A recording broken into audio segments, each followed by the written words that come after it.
আসসালামু আলাইকুম। আজকে আমাদের বাসায় মেহমান আসতেছে, তো মেহমানের জন্য কি কি করলাম আপনাদের সাথে একটুখানি শেয়ার করি। এটা হচ্ছে বেগুন ভাজা। আমি বেগুনটাকে কাঁচামরিচ পেঁয়াজ দিয়ে ভাজি করি, আমার কাছে এটা ভালো লাগে। এটা হচ্ছে ট্যাংরা মাছ চটচটি করছি, এই যে টমেটো কাঁচামরিচ পেঁয়াজ দিয়ে।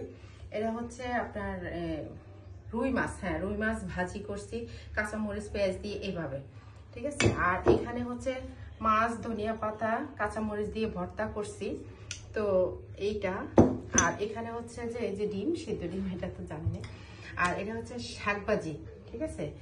লাউ শাক আলু দিয়ে শুকনো মরিচ দিয়ে রসুন দিয়ে খুব সুন্দর করে ভাজি করছি, অনেক ভালো লাগছে। আর এটা হচ্ছে এই যে দেশি মুরগিটা রান্না করছি। দেশি মুরগি খেতে ভালো লাগে, এই জন্য এটাই রান্না করছি, ঠিক আছে।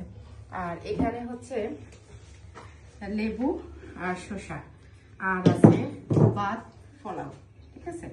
তো এই ছিল আজকের আয়োজন, এর বেশি কিছু করিনি। আর টুকটাক চা নাস্তার ব্যবস্থা থাকতেছে, সেটা আর এখানে নাই করলাম। ভাতের জন্য এগুলাই করছি। গরু মাংস করি নাই, কারণ একেতে হচ্ছে যে যেই খাবে তার প্রেশার আছে, যে সেই জন্য গরু মাংসটা করা হয়নি। ভালো থাকবেন সবাই, আসসালামু আলাইকুম।